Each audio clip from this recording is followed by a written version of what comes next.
Lalu bagaimana kondisi terkini? Sudah ada rekan kami Rindi Salsabila yang berada di Kota Padang, Sumatera Barat dan juga ada Prita Zega di Sibolga, Sumatera Utara. Kita akan ke Kota Padang terlebih dahulu. Rindi Salsabila, silakan laporan Anda.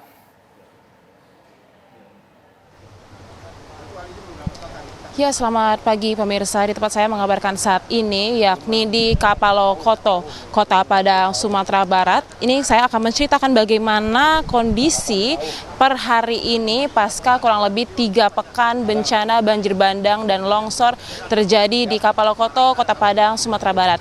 Dan pemirsa, tepat di belakang saya, ini adalah rumah yang hancur berkeping-keping, tak ada harta benda yang tersisa akibat diterjang banjir bandang. Kita tahu bahwa rumah ini tadinya adalah tempat berlindung yang aman begitu ya bagi keluarga yang tinggal di sini, karena memang sesungguhnya Kapalokoto ini adalah kawasan yang tidak rawan banjir begitu. Sehingga bisa dibayangkan betapa syoknya, betapa traumanya warga yang tinggal di daerah tidak rawan banjir, tapi mendadak rumahnya hancur berkeping-keping seperti yang ditunjukkan oleh juru kamera kami Muhammad Ishak akibat banjir bandang.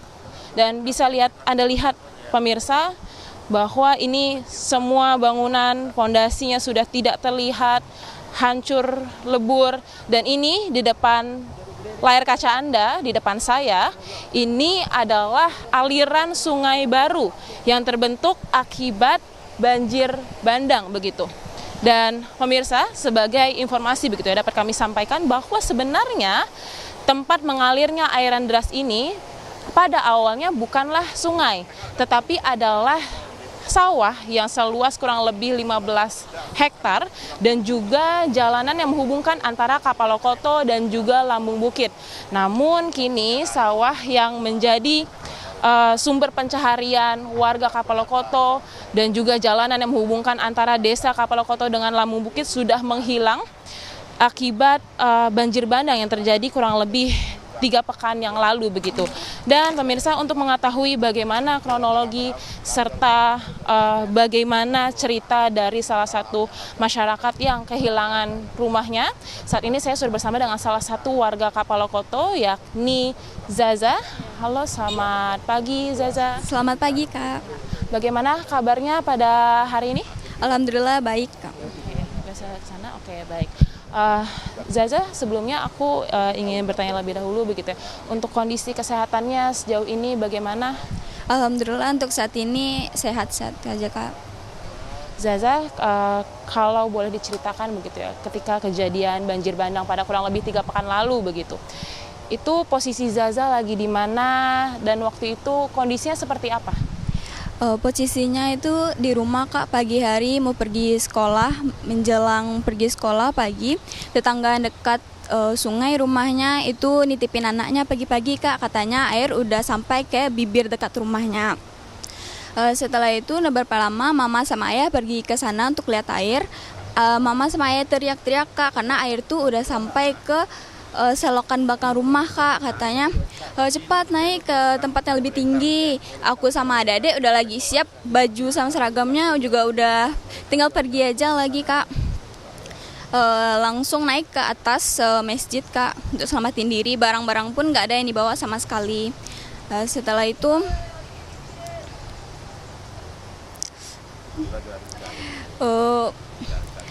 kami duduk di sana, Kak, melihat air besar di belakang rumah.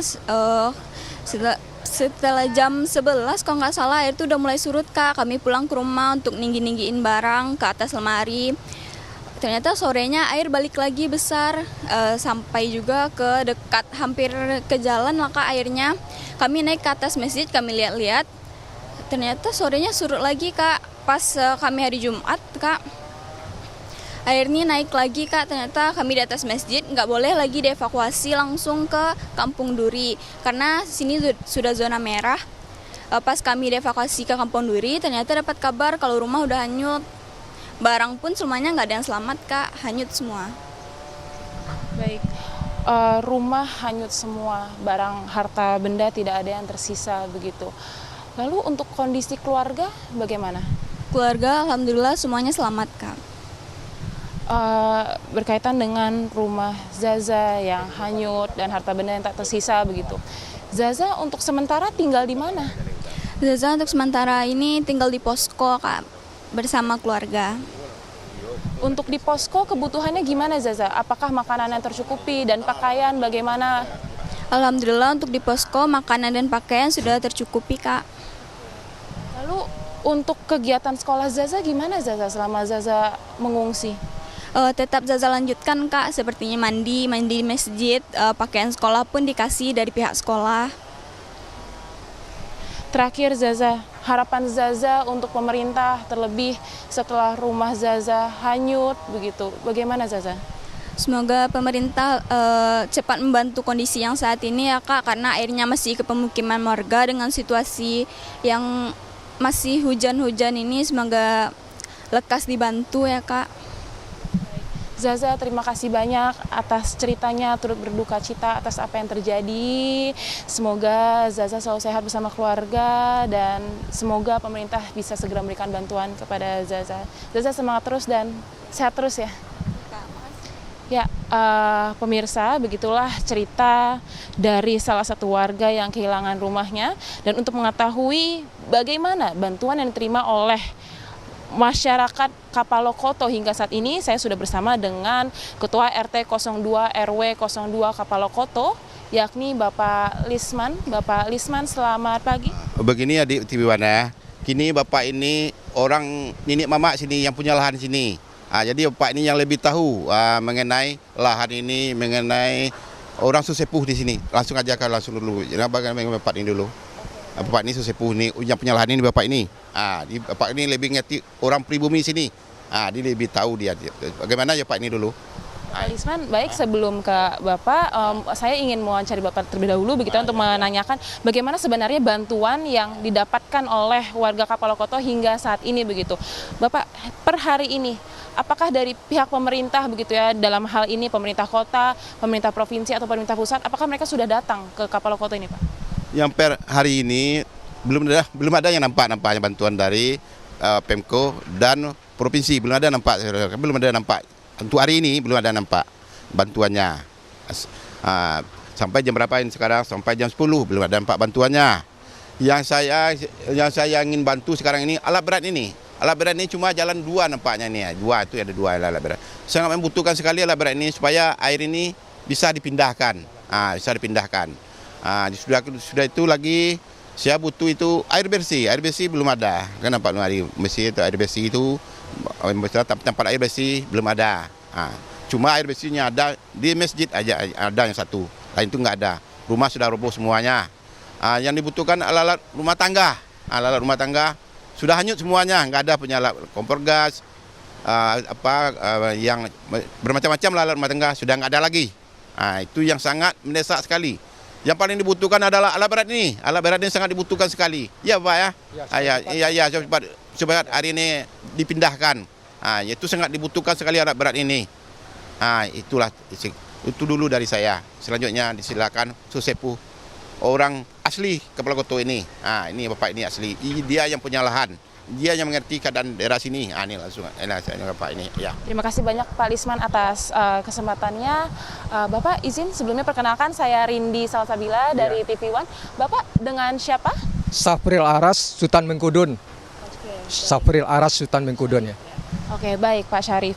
Sebelumnya tadi dijelaskan oleh Pak Lisman bahwa ini adalah bangunan milik Bapak, apa betul Pak? Ya, keluarga saya, kemenakan saya. Baik, Bapak boleh mohon izin? Ya. Kita agak bergeser sedikit untuk memperlihatkan. Nah, Bapak, ini rumah Bapak, betul? Ya, ini rumah keponakan saya yang ini rumah ini ya. Baik, ketika kejadian begitu banjir bandang menghantam Kapalokoto begitu, Bapak kondisi lagi di mana dan kondisinya bagaimana waktu itu Pak? Kalau saat kejadian itu saya kan di rumah istri saya di Bandar Buat. Saya bukan berdomisili di sini. Yang tinggal di sini adalah keluarga saya yang tinggal di sini ya. Ya, saya nggak tahu pas kejadiannya. Cuma tahunya kan setelah ada informasi baru datang ke sini gitu. Ini rumah salah satu keluarga Bapak begitu. Untuk kondisi keluarga yang memiliki rumah ini bagaimana sekarang Pak? Ya sekarang mengungsi ke tempat-tempat keluarga yang lain. Ya. Untuk kondisi kesehatannya bagaimana Pak sekarang? Ya kalau kesehatan secara fisik alhamdulillah, cuma batinnya yang menderita itulah. Kalau fisiknya alhamdulillah sehat. Ya. Mereka ada trauma begitu ya Trauma, ya, secara trauma, ya. batin. Oke. Lalu kalau dari Bapak selaku keluarga dan juga keluarga Bapak yang memiliki rumah ini, ada pesan khusus yang ingin disampaikan kepada pemerintah nggak Pak melihat kondisi yang seperti ini? Ya kalau yang pertama-tama sekali adalah untuk perekonomian kami di sini, karena kan kami ini kan kebanyakan petani. Jadi lahan ini ada sekitar 15 hektar tuh udah nggak bisa diolah lagi. Kalau seperti ini kalau dijadiin persawahan ini agak susah.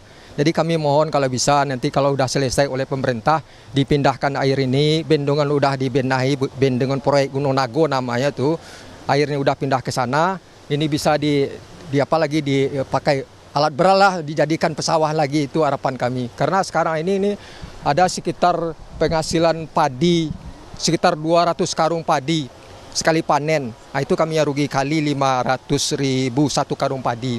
Nah, itu ya 200 karung ya. Nah, itu yang tidak kami dapatkan lagi itu. Jadi menjelangkan panen itu kan sekali 3 bulan. Nah, untuk 3 bulan ini kami tidak ada mata pencarian.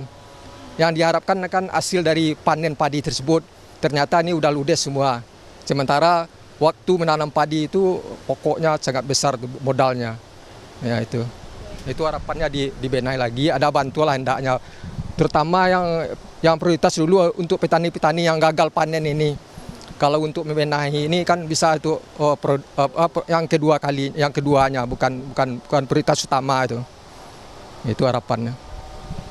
Terima kasih banyak Bapak atas waktu dan kesempatannya. Semoga untuk kondisi keluarga Bapak bisa kembali pulih dan pemerintah pun bisa segera memberikan bantuan berupa bangunan baru begitu ya Pak. Salam untuk keluarga, semoga sehat selalu dan semoga diberikan ketabahan atas peristiwa ini. Terima kasih. Ya. Nah, kami juga sangat berharap sekali kepada pemerintah. Ya. Baik. Ya, pemirsa tadi kita sudah mendengarkan secara langsung ya bagaimana cerita dari pihak korban yang saya langsung merasakan bagaimana bencana banjir bandang di Kapalokoto ini dan juga dari pihak kerabat keluarga yang rumahnya sudah hancur berpuing-puing akibat banjir bandang tersebut. Tadi kita sudah mendengarkan ya pemirsa bahwa pemerintah kota, pemerintah daerah, pemerintah pusat belum memberikan bantuan yang signifikan ke warga desa Kapalokoto ini. Bahkan tadi kami sempat mampir begitu ya ke posko bantuan yang ada di masjid dan kami melihat bahwa posko bantuan itu dari mahasiswa yang sedang melakukan KKN atau kerja nyata begitu ya dari Universitas Andalas. Kami tidak melihat ada tanda bahwa itu dari pemerintah daerah atau pemerintah pusat. Jujur sungguh ini menyedihkan karena memang Kapalokoto ini berada di Kota Padang, bukan di pinggiran Kota Padang ataupun di kabupaten, sehingga ini memang kondisinya sangat disayangkan ketika pemerintah daerah, pemerintah pusat pun belum sempat meninjau atau memberikan bantuan begitu ke Kapalokoto. Dan tadi pun juga kami sudah mendengar ya pemirsa bahwa di belakang saya ini sebenarnya adalah sawah seluas kurang lebih 15 hektar yang sekali panennya itu menghasilkan 200 karung beras. Yang mana itu jumlah yang sangat besar begitu ya bagi warga Kapalokoto untuk hidup. Karena memang dari situlah mereka mendapatkan uang untuk bertahan hidup sehari-hari. Namun ini semua sudah hilang. Sudah hilang berubah menjadi aliran sungai baru dan kemarin jika kami dapat ceritakan ketika pukul 08.00 hingga 12.00 waktu Indonesia Barat, kami tim liputan masih sempat turun ke bawah karena masih belum ada aliran air dan di situ warga masih bergotong royong untuk memindahkan batu-batuan dan juga gelondongan kayu. Namun kini per pagi ini aliran sungai baru ini kembali diairi oleh air yang sangat deras begitu akibat hujan yang terjadi pada pukul 15.00 hingga 19.00 waktu Indonesia Barat kemarin begitu. Sungguh ini menyedihkan dan kemarin pun juga warga bercerita kepada kami, ketika banjir bandang datang, itu ada banyak sekali gelondongan kayu yang datangnya entah dari mana. Karena memang di Kapalokoto ini tidak ada penebangan pohon ataupun pohon yang tumbang. Jadi ini perlu dipertanyakan dan memang pemerintah daerah pun menurut warga harus datang ke sini untuk melihat secara langsung bagaimana kondisinya untuk sekaligus memberikan penjelasan terkait dari mana gelondongan kayu yang turut berkontribusi menghancurkan rumah warga ini datang. Sementara demikian laporan dari kami, kembali ke studio.